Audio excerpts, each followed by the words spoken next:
People say, well, money can't buy happiness, and they're absolutely right.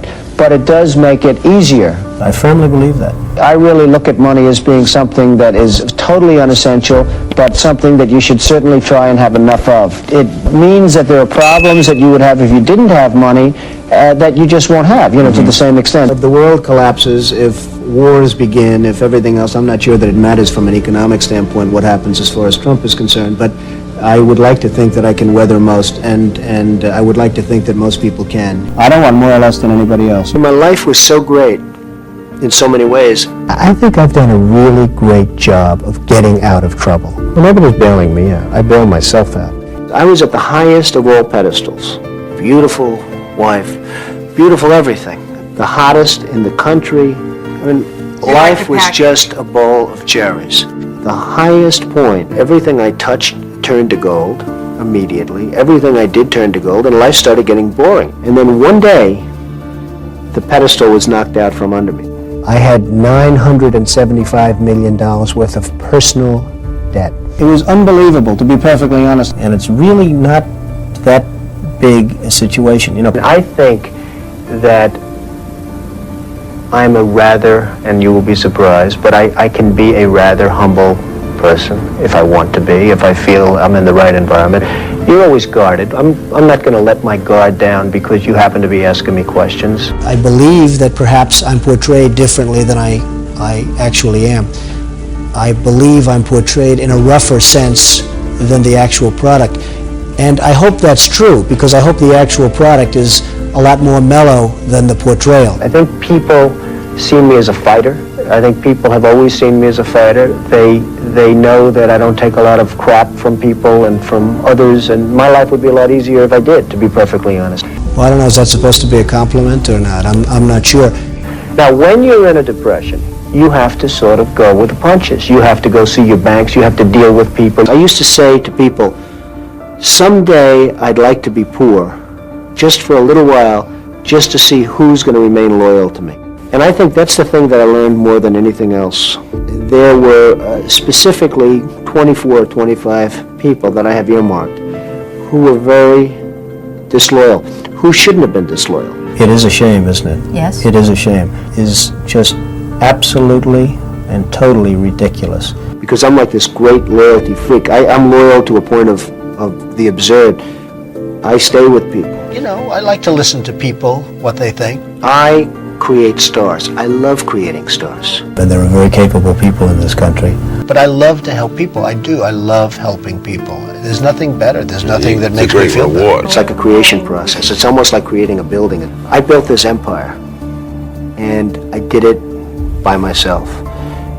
Nobody did it for me. You have no idea the pressure that's put on me by everybody in the country. I think it's a very mean life. Well, you never really know. I think I'm pretty outspoken, and that's not probably a good thing in terms of a politician. Well, it becomes a somewhat impersonal life, unfortunately, and I will tell you that I'm not sure that that's a very good thing or a very healthy thing, but it's where I am, and there's not, unfortunately, very much I can do about it, but maybe I wouldn't want to. Wall Street has a lot of respect for Trump. Well, respect can lead to other things, and you can create the right attitude. I mean, I've done a lot. I've done things that I really enjoy, and I've done things that I hope are aesthetically pleasing to all of you folks in terms of New York and what I've done in other places. We're very proud of it, and that's really pretty much where I want to be. So I enjoy the creative process. I like building things. I like building beautiful buildings. I like doing other things. It really gives you something to do with your life, and it's something that you can feel fulfilled and proud of when you're finished. And so I just keep going forward. And when I'm not excited by something, I'm going to stop. And I enjoy what I do.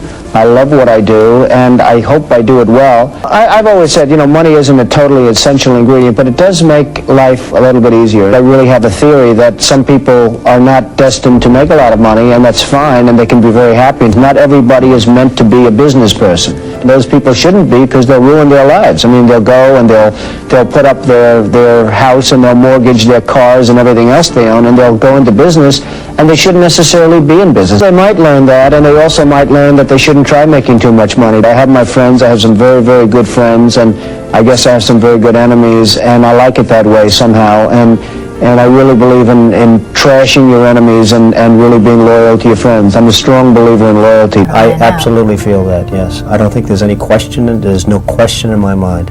I'm absolutely a believer in marriage. I'm an absolute believer in fidelity. But if a marriage isn't working, that's a different ballgame. It's like my mother and father. They were married 63 years. And it was just one of those things. It wasn't work. I've always heard you have to work at a good relationship. My father didn't work at a good relationship. He went home, he had dinner, he went to bed, he took it easy, he watched television. My mother did the same thing. She cooked them dinner. But I always heard you have to work. I mean, that's it. A relationship we have to work at it, in my opinion, doesn't work. So maybe I'm wrong. I work very hard from early in the morning till late in the evening. I don't want to go home and have to work at a relationship. I think that a lot of people would disagree with that, and I think most people would disagree, and I think that's great. I mean, that's what it's all about. I hate the concept of a prenuptial agreement because it basically says, if and when you get divorced, this is what you're going to get. Right. And there's something very bad about that. But I think it's a modern day necessity. Well, I guess I look at everything like a deal. I mean, it's just one of those things. The reason for a prenuptial agreement is it takes away uncertainty. When it takes away uncertainty, it's quiet, it's nice, it's clean. And frankly, I guess there's a limit. I think that because somebody marries somebody that built something huge, doesn't necessarily mean that just because they get a divorce, that they should end up, like the Queen of Sheba. Not Ivana, not Marla, nobody. I want them to be happy, absolutely. They're the mother of my children, the mothers of my children. So I want them to be happy, and I have a good relationship with both of them. If you have the money, having children is great. There's nothing like a good marriage, and there's nothing like having children. I have 4 great children. As far as myself, I think I'm a very good father. I've been a very good provider, and I guess you have to leave it like that. I believe that if a man leaves a woman for almost any reason, that particular person, the man, is going to be at a major disadvantage in terms of the public eye. There's no question about it. I didn't think of it that way. See, you tend not to think of it that way. They develop sort of an image for somebody, and that's what they want to go with. Nothing much I can do about it. I did learn for myself that I don't want to be open. I don't want to make myself vulnerable. I also learned that you have to do what you want to do.